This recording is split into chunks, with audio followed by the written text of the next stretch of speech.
Okay, so hi YouTube. Okay, this is Anthony, okay, from Hong Kong, and I'm a collector myself of banknotes. Okay, there is loads of people who are often asking me about why they started collecting banknotes and why do people like collecting banknotes.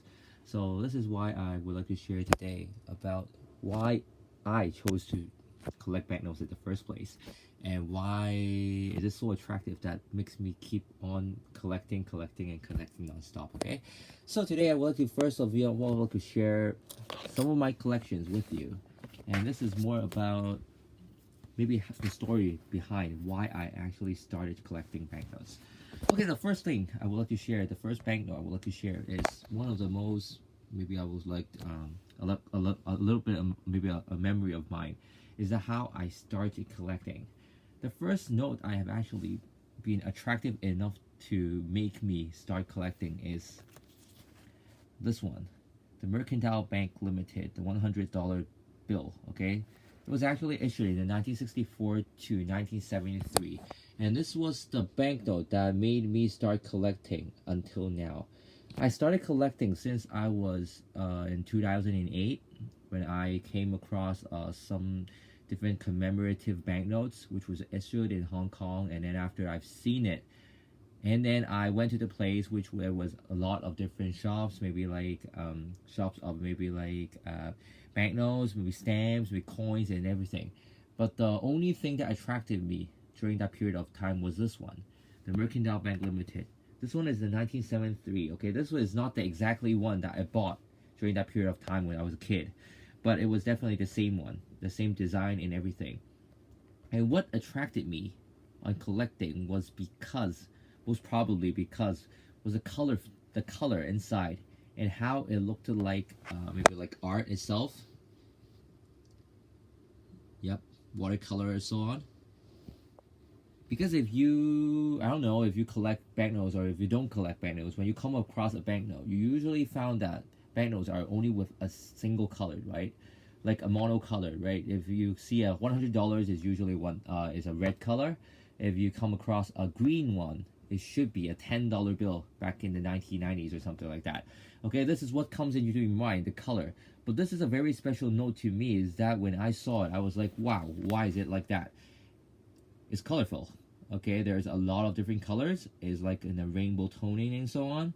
And you see a whole view, a whole scenery, okay, of the whole Hong Kong. You can see the Hong Kong Island, and there's small different icons representing different places, maybe like houses, and you see some boats, you see even some shops and so on, again hills, which represents the whole background of Hong Kong during the period of time, which is mostly maybe like a harbor with different people, different fishermen, and etc. Okay, like that.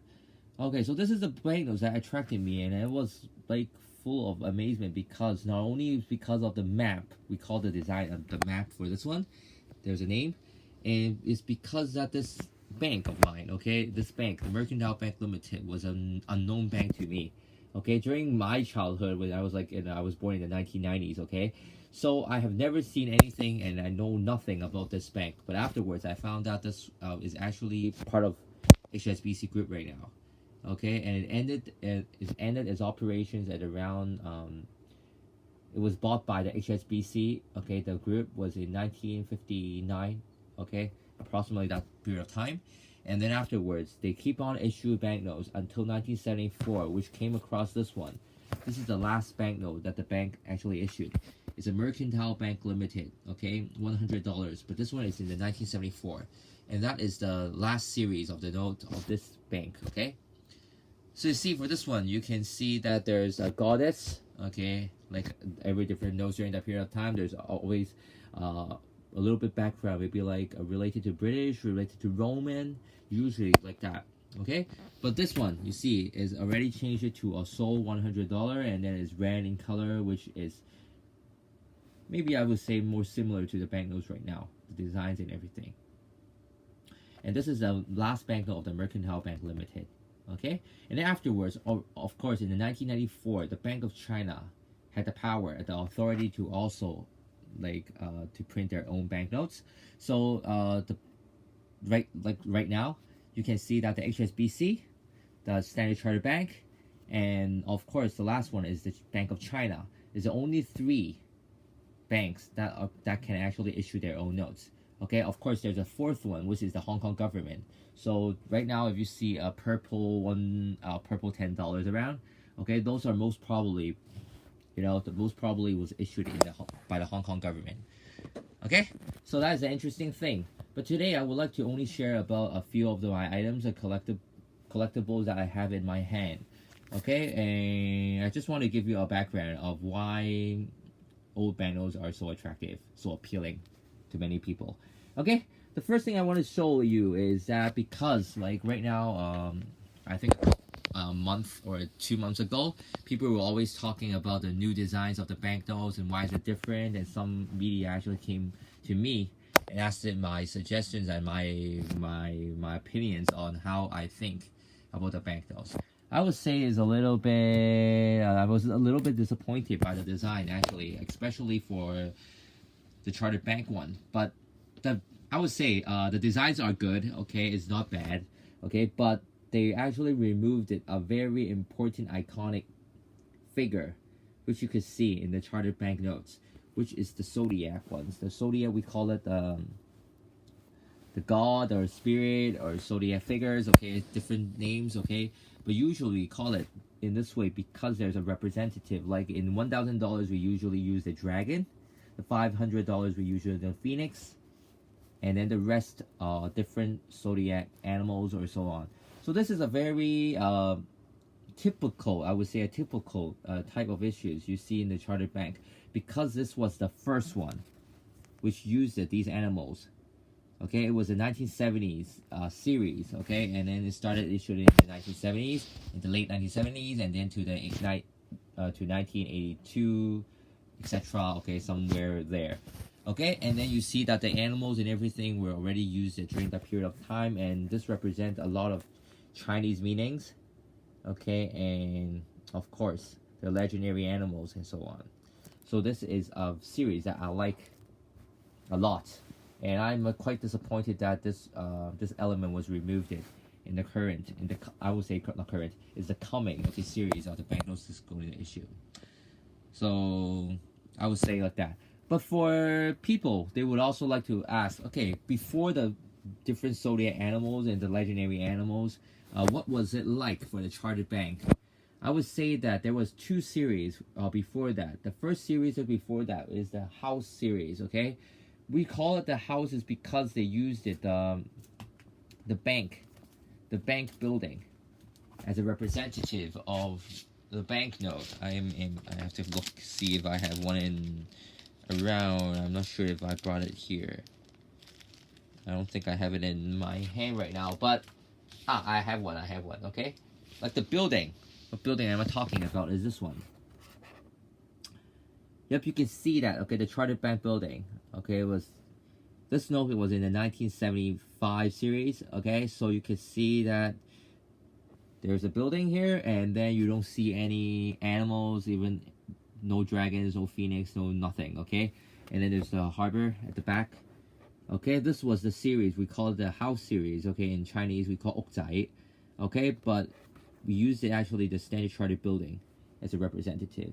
And this is, I would say that this note is rather similar to the notes that is produced now. Okay, in the coming series, you see that they put every bank put their building in the front, and Chartered Bank put this at the front as well. Okay, so you can have a look as well, and then you find a little bit similar. And before this series, we got the key series. Okay, we call it the key because you can see different key logos on each banknote. And then the $100 banknote is this one. And to many people who do not collect banknotes, they will be very surprised because it is not in red. Okay, for the green color, if you're not a collector, the first thing you see green, you think of the $10 bill. But I would say that in the past, we used it green as a $100 bill. Not only red, but also green. Especially before like the 1960s, 1950s. Okay, different banks use green as their logo. But the special thing is that during the exact period of time, Chartered Bank was using green as the $100, but HSBC was using red, okay, as a $100. So it is still not united. And afterwards, I think the government maybe like put some pressure on it. So I think they actually specified that you have to use red, okay, as a $100 bill. So no more green $100 bills afterwards, because it's usually easy to mix up different colors and their denominations and so on. So that is another thing you will keep in mind.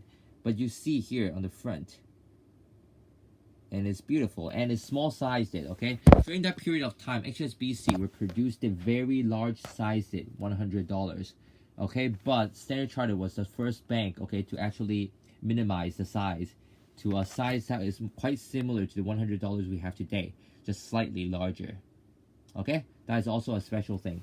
And besides this green $100 bill, you see that there is different colors.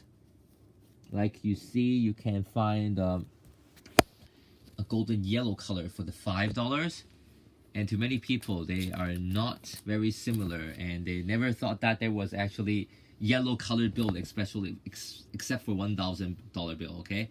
But during that period of time, the largest value was like only the $500, okay, and it's enormous in size, okay? Like for this one, it's in the 1968, okay, and the $500 bill is equivalent to a fresh graduate, I think around 3 months salary or so on, okay? So it's a very large value, and then when you actually use them, it's hard, okay, because you don't find many people who have the change in hand, okay, to actually let you change it, okay? So that is a very interesting thing, and the bill is too large for you to actually change back money, okay? Yep, that's a part of history. And another figure you can see on the top is the Sir Thomas Jackson, okay? This is a very iconic figure, especially for HSBC, because it's as a manager during that period of time, which actually made HSBC into one of the top banks, okay, in the world during that period of time. So it's an honorable person for them. And there you can see a statue in front, okay, still, okay, to keep memories of this very memorial person, okay?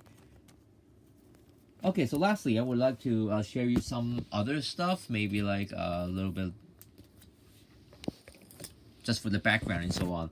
People also always ask, okay, why the old banknotes, especially for Hong Kong, you don't see any Chinese elements inside, okay, apart from this one at the back, okay? Is because during that period of time, people usually, as a British colony, we usually use only 2 different designs.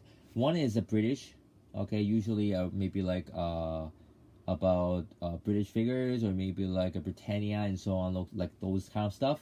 Yep. And for earlier notes, you could see that there's a lot of Roman elements inside, like the Roman soldiers, and some even for the myth, you can see different legendary persons, okay, a god and goddess. You can see it on the note, okay. That's also a reason why is that Roman was one of the most famous empire during that period of time, with the long-lasting history. So British actually chose Roman Empire as a lot of, I think a lot of designs inside, okay, maybe like for not only for Hong Kong but for a lot of different British colonies, because during that period of time they want the lifespan to actually last longer. So they would like Roman because of their background and so on. Okay, so that's another interesting thing. And then another interesting thing is that you could see the name is different, okay? The name is the Chartered Bank of India, Australia, and China, but not what we know right now is only the Chartered Bank, okay? And you could see for the Hong Kong name is 印度新金山中國渣打銀行, okay? And then you can still find different elements inside. You can find India inside, 印度, okay? 新金山 is Australia, 中國 is China, okay? So you can sell every element inside. And for your information, okay, at the back, okay, there is you can see the junk in the middle, a Chinese type of boat, which is very famous. It's still maybe like more famous in Hong Kong than in China right now, I think. Okay, and you can see different circles around with different icons. Okay, you can see a Britannia here. Okay, Britannia here represents Britain. Okay, you can see a lamb here. okay, like wool and so on. So this represents Australia. You can see an elephant here, of course, India. And you can see another junk here, which represents China.